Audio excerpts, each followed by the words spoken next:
弟兄姊妹，主內平安。我係周先慧傳道。今日我哋一同繼續思想路得記第4章1至到12節嘅信息。接續第3章經文記載，拿俄米為使路得能夠得着一個安穩蒙福嘅歸宿，便為佢出謀獻策。路得亦都按住婆婆嘅吩咐，前往向波阿斯提出至近親屬嘅請求，而波阿斯則表示自己願意盡上本分，承擔相關嘅責任。進到第4章1至到12節，主要係描述整個買贖事件嘅過程，並且城門嘅眾民同埋長老亦都成為佢哋嘅見證與祝福。經文一開始描述波阿斯嚟到城門，恰巧遇見呢一個要尋找嘅至近親屬，於是便立即邀請呢一位擁有優先買贖權嘅親屬以及城裏嘅10位長老一同處理拿俄米要出讓屬於佢丈夫以利米勒嘅呢一塊地。按古代以色列社會嘅慣例，親族對已出售嘅家族產業負有優先贖回嘅責任，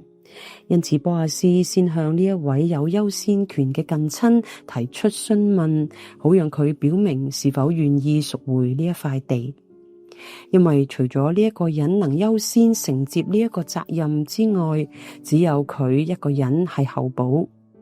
當時呢一位至近嘅親屬明確回答：我肯贖。然而到了經文嘅第5節，當波阿斯進一步說明要買贖以利米勒呢一塊地嘅同時，仲要娶路得為妻嘅時候，呢一位至近嘅親屬便立刻嘅改變主意，決定將呢一個買地權讓俾波阿斯，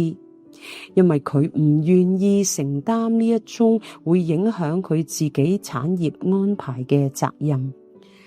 於是呢一位至近親便按當時有關買贖嘅習俗，將鞋脫咗落嚟交俾波阿斯，作為轉讓交易嘅憑據。波阿斯隨即喺眾長老同埋在場嘅百姓面前正式宣告，佢今天喺眾人公開嘅見證之下，完成咗社會同埋律法上需要確認嘅2件事。一就係從拿俄米手中買咗以利米勒同埋其2個兒子所遺留嘅產業。2就係娶咗馬倫嘅妻子摩押嘅女子路得為妻，好讓死者嘅名字能夠喺佢嘅產業上邊得以存留。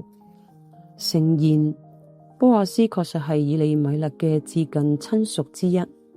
擁有贖回產業嘅權利，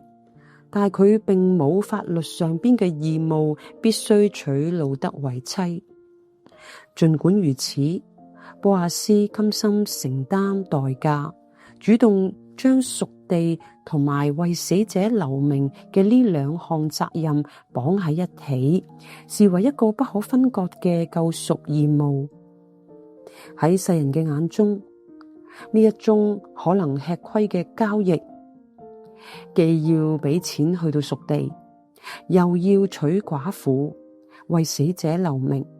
甚至將來所生嘅兒子都唔會歸喺自己嘅名下。正因如此，呢一位無名嘅近親選擇退後，以保護自身嘅利益。然而波阿斯卻唔怕吃虧，佢唔單止買地，更娶路得為妻，為要使死人嘅名字不致喺本族本鄉當中被除掉。可貴嘅係波阿斯所做嘅唔係按利益同埋損失嚟到計算，而係以成就神嘅心意，保護拿俄米同埋路得，祝福他人為佢嘅前提。對於佢嚟講，律法唔係用嚟衡量我最低要做幾多嘅工具，而係讓自己全然嘅被神使用嘅一個機遇。因此，當佢喺履行呢一個買贖嘅過程當中，佢所想念嘅係如何將神嘅恩典同埋信實具體咁樣活化喺日常與人際關係之中，好讓佢嘅善行唔只係流於形式嘅例行公事，而係轉化為滿溢主愛、恩澤他人嘅生命見證。思想，我哋點樣喺日常嘅巧合中操練屬靈嘅敏銳度，以辨識看似偶然嘅恩典，並喺平凡嘅崗位上以信心回應神主權嘅帶領呢？喺今日呢一個講求利益、害怕吃虧嘅文化價值當中，我哋點樣突破利己嘅思維，跨越短期幫忙嘅界線，而甘願為咗能夠祝福，而願意進入他人生命嘅深處，為佢哋嘅長遠福祉付上代價呢？讓我哋同心禱告啊！慈悲仁愛嘅天父，我哋感謝你藉着波阿斯嘅生命激勵咗我哋，求你幫助我哋時常將你擺喺我哋嘅面前，使我哋擁有明辨嘅能力同埋屬靈嘅敏銳，能夠察覺你喺日常生活當中所安排嘅每一個巧合，好叫我哋能夠憑着信心去回應並經歷你奇妙嘅帶領。求你賜俾我哋一顆捨己嘅心，不求自己嘅益處，亦都唔怕吃虧，